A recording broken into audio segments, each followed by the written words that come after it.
पहले ऐसा होता था ना, जब एमटीएनएल के टेलीफोन थे तो लोग तार डाल के आपकी बात सुन लेते थे, तो वो स्नीफिंग ही होती है एक तरीके से।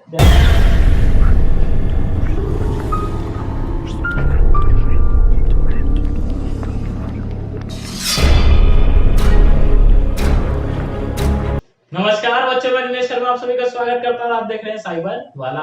तो देखो, लास्ट सेशन में हमने समझा था, क्या समझा था बोलो? Crime against a person. आज अपना टॉपिक रहेगा क्राइम अगेंस्ट प्रॉपर्टी। अब प्रॉपर्टी से मैंने लास्ट क्लास में भी बताया था, हमारा मतलब जमीन जायदाद से कतई नहीं है, हमारा मतलब होता है इंटेलेक्चुअल प्रॉपर्टी। समझ रहे हो आप? तो पहला जो इसके अंदर क्राइम है वो यही है, इंटेलेक्चुअल प्रॉपर्टी क्राइम। अब ये होता क्या है, मान लो आपके दिमाग में कोई आइडिया आया, समझ रहे हो आप? आपके आइडिया आया कोई कि भाई चीज को ना ऐसा कर सकते हैं, और आपने क्या कर दिया, उसका पेटेंट फाइल कर दिया और आपका पेटेंट हो भी गया, और कल को दूसरा बंदा उस चीज को यूज कर लेता है बिना आपको रॉयल्टी दिए, तो आप उस पर केस ठोक सकते हो। किस चीज का? इंटेलेक्चुअल प्रॉपर्टी क्राइम का, कि जो ओरिजिनली आइडिया था वो भाई आपका था, उसने आपका आइडिया क्या करा है? चोरी करा है। तो ध्यान रखना, आइडिया भी पेटेंट होते हैं। ये मोबाइल कंपनीज काफी फ्रीक्वेंटली करवाती हैं पेटेंट, जैसे पॉपअप कैमरा का पेटेंट है, समझ रहे हो ना बात को? तो इसमें क्या होता है, any unlawful act by which the owner is deprived completely और partially of his rights is an offence. मतलब आपने ओनर से तो पूछा ही नहीं, भैया मैं यूज कर लूं नहीं कर लूं, आपने कहा रे सब चलता है, इंडिया है ना। सेकंड केस देखो, सॉफ्टवेयर पायरेसी। नंबर 1 है इंडिया इस चीज में। तो इसमें क्या होता है सॉफ्टवेयर पायरेसी में, कि आप जो है क्रैक्ड वर्जन यूज करते हो सॉफ्टवेयर का, पैसे दे के नहीं खरीदते।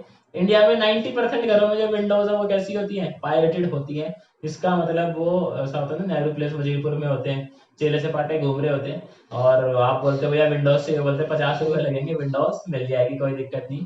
तो कुछ ऐसे लोग भी है, देखो बड़ी एक सही लाइन लिखी है बुक में, कहते हैं दे वुड नेवर स्टील अ रूपी from someone but would not think twice before using pirated software. कुछ लोग ऐसे हैं जो किसी बंदे का 1 रुपया तक नहीं चोरी करते, बट जब बात आती है पायरेटेड सॉफ्टवेयर को यूज करने की, तो कोई दिक्कत ही नहीं, मतलब क्लियर है भाई ये यूज करना है पायरेटेड, क्यों पैसे खर्च करते हैं। समझ रहे हो ना बात को? तो काफी कॉमन चीज है ये इंडिया में, सॉफ्टवेयर पायरेसी, और काफी बड़े स्केल पे होती है। आप ना ही करें तो ज्यादा बेटर रहेगा, क्योंकि ये भी अपना एक साइबर क्राइम है। नेक्स्ट देखते हैं, देखो अगला है अपने पास साइबर स्क्वैटिंग। साइबर स्क्वैटिंग में क्या होता है, दो बंदे हैं, एक डोमेन नेम है। डोमेन नेम समझते हो? जैसे मैं बोलूं www.abc.com, तो वो abc.com क्या अपना डोमेन नेम है। तो इसमें क्या होता है, it means where two person claim for the same domain name. दो बंदे जो हैं वो एक ही डोमेन नेम के लिए क्या करते हैं? क्लेम करते हैं। एक कहता है भाई पहले मैंने रजिस्टर करा था, दूसरा कहता है भाई मेरे पास देखो इससे सिमिलर डोमेन नेम है तो ये मेरा ही होगा। समझ रहे हो? तो ये भी एक साइबर क्राइम के अंदर आता है, कि अगर आप साइबर स्क्वैटिंग करते हुए पाए जाते हो तो। नेक्स्ट वन है अपने पास साइबर वेंडलिज्म। वेंडलिज्म का मतलब होता है डिस्ट्रॉय कर देना चीज को। तो इसमें क्या, इट मींस डेलिबरेटली डिस्ट्रॉइंग और डैमेजिंग प्रॉपर्टी ऑफ अनदर। अब साइबर का मतलब क्या होगा, आप इंटरनेट की हेल्प से किसी दूसरे की प्रॉपर्टी को क्या करोगे? डैमेज करोगे। हो सकता है आप उसका सोर्स कोड चोरी कर लो। सोर्स कोड समझते हो आप? प्रोग्राम होता है, उसकी जो कोडिंग होती है, आप उसको डैमेज कर दो, उसको चोरी कर लो, उसके कंप्यूटर को वायरस डाल दो, कुछ कर दो, तहस नहस कर दो इंटरनेट की हेल्प से। वो किस में आता है? अपना साइबर वेंडलिज्म में। Again this is also a cyber crime. Then अपना पैकेट स्निफिंग, काफी कॉमन है, इसको डिटेल में समझते हैं।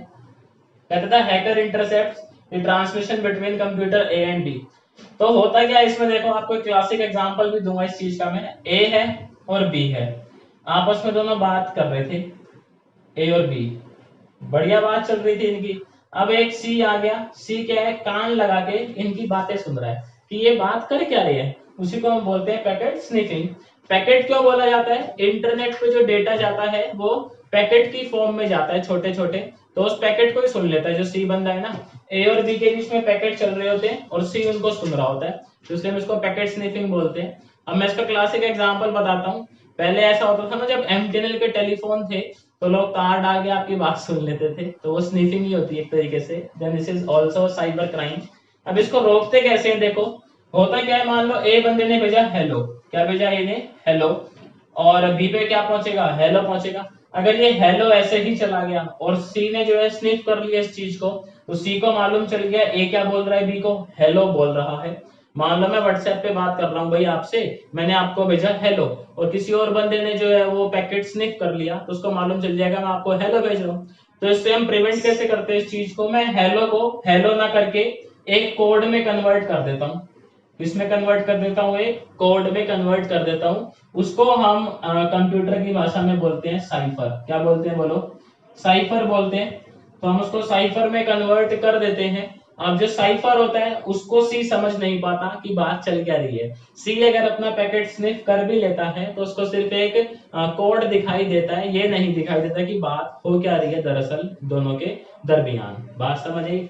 अब देखो, ये नॉर्मल अपना इसको बोलते हैं प्लेन टेक्स्ट। क्या बोलते हैं मेरे साथ बोलो? Plain text. प्लेन टेक्स्ट से जो साइफर बनाती है, प्लेन टेक्स्ट से जो साइफर बनाती है उस ब्रांच को हम बोलते हैं क्रिप्टोग्राफी। जिस ब्रांच के अंडर हम ये सारी चीजें पढ़ते हैं कि इसको इसमें कैसे कन्वर्ट करा जाए, कोड के अंदर क्या क्या टेक्निक होती है, उसको हम क्या बोलते हैं? मेरे साथ रिपीट करना, क्रिप्टोग्राफी। क्रिप्टोग्राफी भी आपको आना बेहद जरूरी है अगर आप एक नेटवर्क सिक्योरिटी या फिर अपना एज अ हैकिंग को जो है कैरियर बनाना चाहते हो।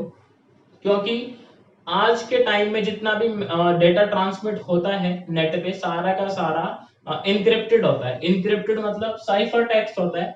तो साइफर से वापस ये प्लेन टेक्स्ट बनाना भी अपने आप में एक कला है। और जो इस कला से डील करती है ब्रांच, उसको हम क्या बोलते हैं? क्रिप्टोग्राफी। क्रिप्टोग्राफी बेसिकली मैं कहूं तो मैथमेटिक्स ज्यादा है इसके अंदर, प्योरली मैथमेटिक्स बेस्ड है क्रिप्टोग्राफी। इस पे भी कोर्स आएगा अपना जल्द ही, पहले ये निपटा लेते हैं, धीरे धीरे देखो सारी बातें होंगी यहाँ पे। तो समझ आया आप लोगों को पैकेट स्निफिंग क्या होता है? स्निफ कर लेना। अभी नेक्स्ट की तरफ मूव करते हैं।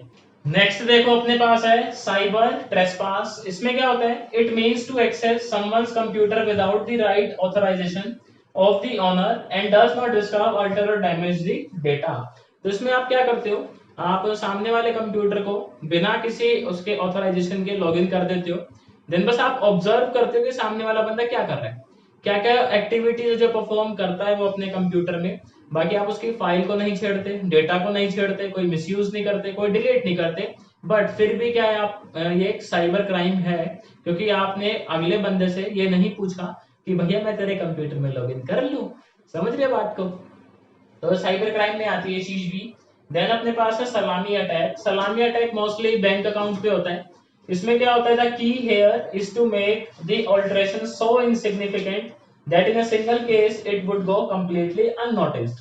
मतलब होता क्या है, आपके अकाउंट में पड़े हैं मान लो 1 करोड़ रुपया। अब वो हैकर क्या करता है, आपके अकाउंट में से 1 करोड़ में से 10 रुपए जो है वो निकाल लेगा। तो आप अननोटिस कर जाते हो। बात समझना, अब भाई करोड़ों रुपए हैं तो 10 रुपए की कहाँ बात होगी। तो इसी को हम बोलते हैं सलामी अटैक। ये एक साथ आप मान लो लाख, करीबन करीब लाख अकाउंट पे होता है, तो वो 10-10 रुपए मिलके कई करोड़ बन जाते हैं। समझ आ रही है बात? तो ये मोस्टली बैंकों पे होता है सलामी अटैक। देन अपने पास है ट्रोजन हॉर्सेस। हाँ, अब मोस्ट ऑफ जो अपने व्यूअर्स हैं वो वाकिफ होंगे इससे।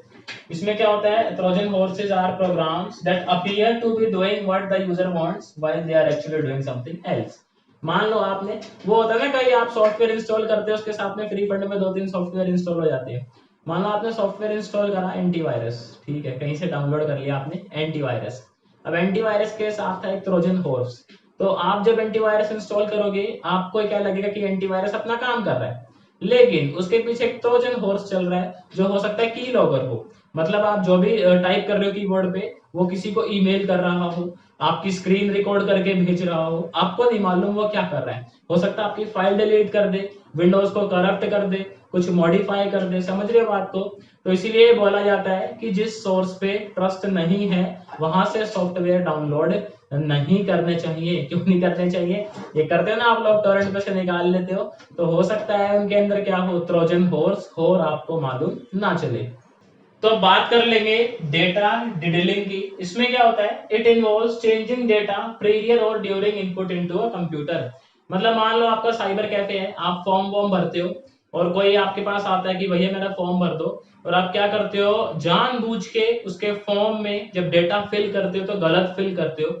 उस चीज को हम बोलते हैं डेटा डिडलिंग। बात समझ रहे हो? तो ये भी जो है साइबर क्राइम के अंडर आता है। तो ऐसा ना करें, किसी की जिंदगी के साथ खिलवाड़। अगला देखो, इंटरनेट टाइम थेफ्ट। ये क्या है? ये बड़ा अटपटा सा है। इसमें क्या है? It is the use by an authorised person of the internet are paid for by another person. मान लो आपने इंटरनेट कनेक्शन लगवाया। अब इंटरनेट पे क्या होता है, आपको ना यूजर नेम मिलता है, पासवर्ड मिलता है। आपने कहा मेरे को महीने के चाहिए 50 घंटे चाहिए इंटरनेट के। आपको कंपनी ने दिया यूजर नेम और पासवर्ड।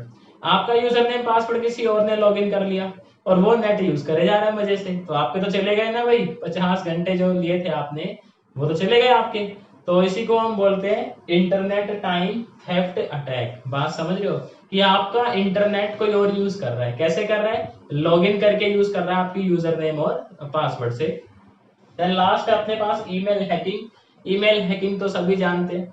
ईमेल हैकिंग में क्या होता है कि मान लो मेरा अकाउंट किसी ने हैक कर लिया, ईमेल अकाउंट, और वो अब ईमेल के थ्रू लोगों को भेज रहा है ट्रोजन हॉर्सेस या फिर वायरसेस।